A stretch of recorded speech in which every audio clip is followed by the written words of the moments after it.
Power Women podcast. For your career and your life, no matter what business you're in. Hello and welcome to the Northern Power Women podcast. I'm Sam Walker, live here in Arizona, speaking to the one and only Simone Roche MBE, live in beautiful Liverpool. Hello. Hello, and it is beautiful. It's absolutely glorious blue skies in our lovely Liverpool town. Aww. How are you, Arizona? Is it raining?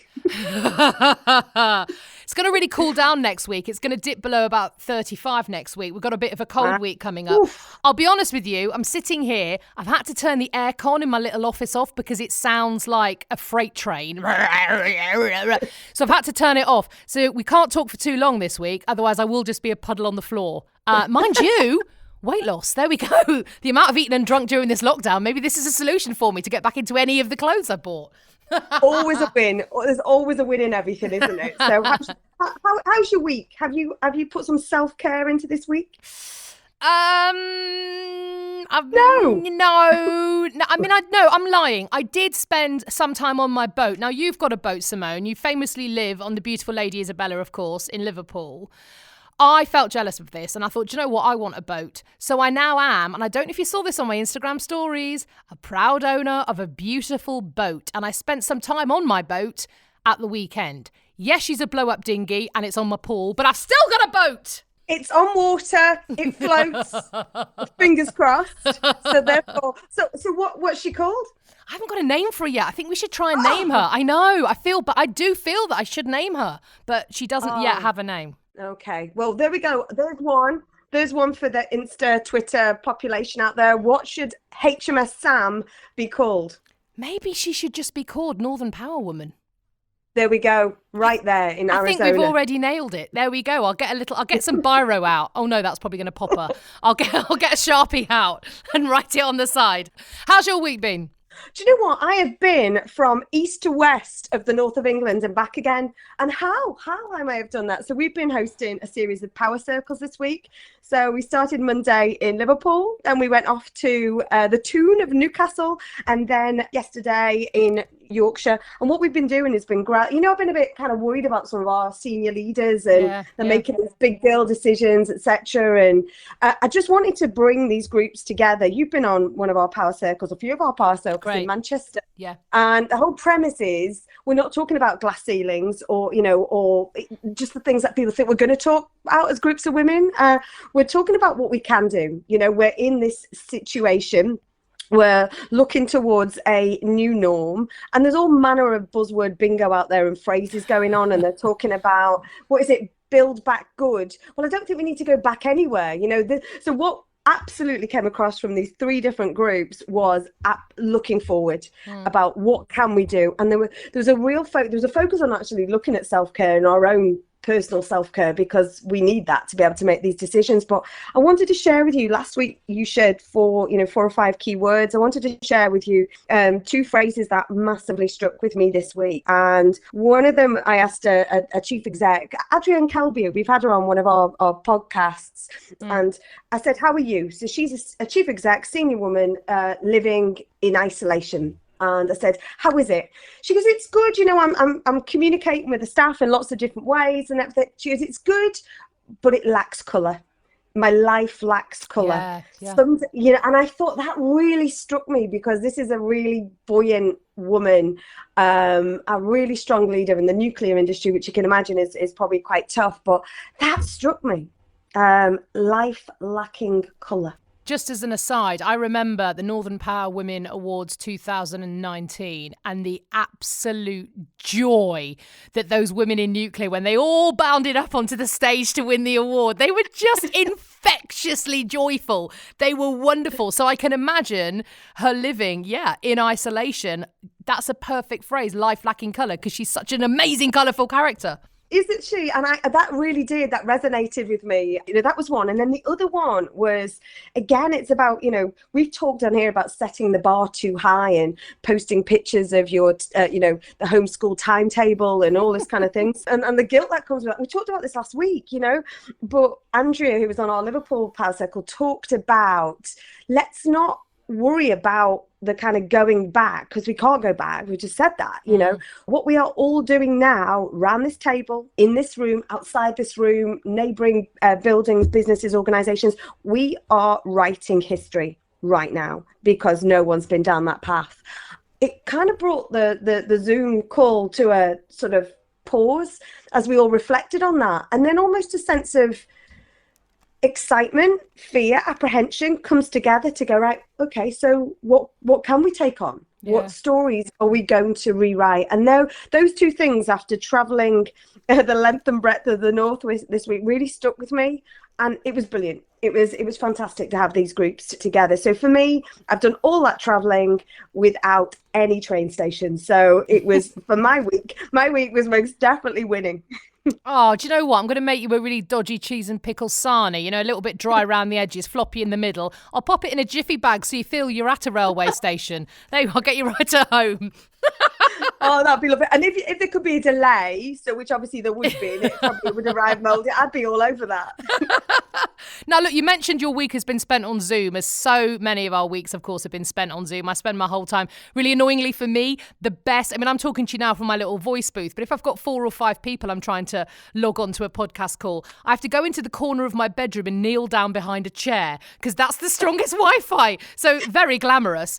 Laura Hepburn got in touch last week, you'll remember, saying, look, what is the protocol on Zoom? What's the etiquette for Zoom? And one of her main issues was when people demand video and you're really not up for it. And I think absolutely fair enough. There are times when, you know, even when my close friends phoned me the other day and I said, look, I feel dreadful. I'm not having a good day. I want to be able to have the phone in my shoulder and talk to you while I'm walking around. I don't want the big, you know, jazz hands of a video call all the time. Sometimes you want to curl up, don't you? And just have a little chat with somebody. What I found, lovely Laura, is a really good thing to say, giving away trade secrets, is, oh, my Wi-Fi is just really glitchy at the moment, so I've turned video off because it was just glitching so badly, I won't be able to hear you. There we go. Top tips right there. Do you think there is a different Zoom etiquette between business, client relations and family? Because I find, and maybe it's just our northern families all like to talk at once, like my big Greek wedding, my big northern wedding. Do you think there's a difference? Are you finding a difference when you're kneeling in the corner of your bedroom? It was funny that actually, because we were on a call with my husband's family at the weekend and everyone started talking at the same time and then everyone pauses. No, what? Sorry, what? No. You know, and my husband just paused and he went, this is basically 90% of my working week right now. And he laughed. Well, I've got 2 things to share. One was at one of the power circles we've had this week. We were very much using the hands, you know, literally physical hand on. If you had the video on, it was a physical hand up. And I don't know why I'm putting my hand in the air because you actually can't see me. but I'm just demonstrating it for the purpose of you watching on Podcast World. Anyway, so it got to a point that some people were just saying, I've got to go early, or I need to do this. And I became like a virtual Zoom auctioneer. And so people were starting to say things we didn't need to, because I'd be going, right, I'm going to come to Sam next, then Simone, and then Rob. And then it'd be like, oh, no, I'm just saying I've got to go to another meeting. So I probably have to do better on that. But it was great.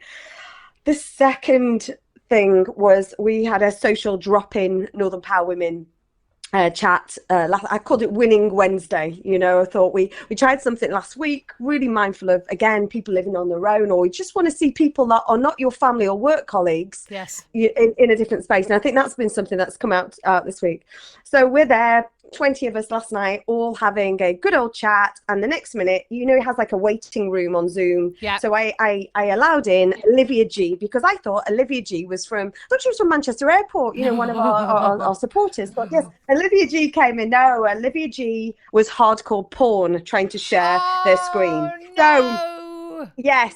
So I'm being light of it because it was horrible, because and it was like that thing that thing that happens in slow motion where you're dexterously trying to go to get off screen, block, get off, block, and as soon as you were blocking, they were coming back, and it took 3 attempts to do it. And so my learning, and it may not be etiquette, but one thing I've got to pass on, I know Zoom have this weekend changed or in the process this weekend of changing their security priorities and stuff. So I hadn't realised a couple of things, that you can lock the meeting, but it was challenging because it was a drop-in kind of session. But I'm going to change the thing now. We go, yeah, it's a drop-in, but if you're not there after 5-10 minutes, I'm going to lock the room. Second, there is a click box that says allow other people to share their screen. Unclick that, because had it just been a person that had just gone on and you saw their face, you could have got rid of that quickly. So it was awful, and I found myself like rushing for my laptop and a glass of gin at the same time as soon as I came off the call to kind of apologize. I mean, the call, we kept it going after another 20 minutes or so, and I don't know whether it was more out of shock or whatever, but I've reported it. I'm not sure what happened, but you've got a responsibility to do this. But please, it might not be etiquette, but as an organizer, maybe another option is to allocate another co-organizer. You can have 2 organizers on a call, so at least if between you should be able to defeat. It's really horrible, but I would like to think it was just a bunch of bored teenagers in their bedroom who've not been allowed out and fed up of being in lockdown and not seeing their mates, and anything more nefarious from that. But saying that, it's still so blooming horrible when it happens to you. It's happened to so many friends of mine. My friend of mine was holding a big radio quiz, and again, this kind of Zoom bombing or whatever it's called, people just leap in and start sharing nonsense and being abusive and putting sort of Nazi insignia everywhere and all this, and you just think, oh, get a grip, get a life. Yeah. So there's my learning, my Zoom etiquette, #learnt new skills on Zoom. Well, look at that. There is a life lesson right there, Simone Roche. And you are preempting. I'm really excited about this week's life lessons because I love this woman. She's an absolute trailblazer. She is the chief exec of Nicols, who we all know, of course, make Vimto, an amazing, huge, still family-run company. She does deals all over the world. She's the amazing Marnie Millard. How exciting is that? I love Marnie Millard. Can't wait to hear her life lessons. Hi, my name's Marnie Millard and I'm Group Chief Executive Nicols plc, better known as the Hope for Vimto. I've been asked to choose 5 life lessons to share with you. So number 1, tell us about an important role model in your life. An important role model for me is a guy who was my sales and marketing director in one of my very first roles, who made me realise relationships are key and you don't have to run roughshod over people to progress your own career.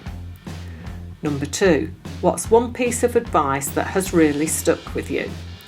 At some point in your career, you will need to act with bravery and courage and stand up for what you believe. Number 3, if you had a chance to change a decision in your career, what would it be? I don't really think, looking back, I would change a decision. I have the best job running Nicols, and all the experience I have gained has contributed to enable me to do this role well. Number 4, what advice would you pass on to someone starting their career today? My advice would be always be prepared to learn. Consider your career with a horizontal perspective, not just about vertical progression. Stay true to yourself and at the point you need to, be brave. Number 5, tell us about a time you have had to be resilient. Well, I ran a factory for 5 years. I was completely out of my comfort zone and had to learn new skills, and in many instances had to ask for help in areas I had no experience in. Thank you. Bye-bye. Love that. Always love hearing from Marnie, who I believe a sheikh one year referred to her as the queen of Vimto. Because did you know that Vimto is the most drunk soft drink during Ramadan? A little bit of trivia there for you. It totally is. And I remember when I interviewed Marnie for this very podcast in its old incarnation, she was telling me about, the huge Middle Eastern market.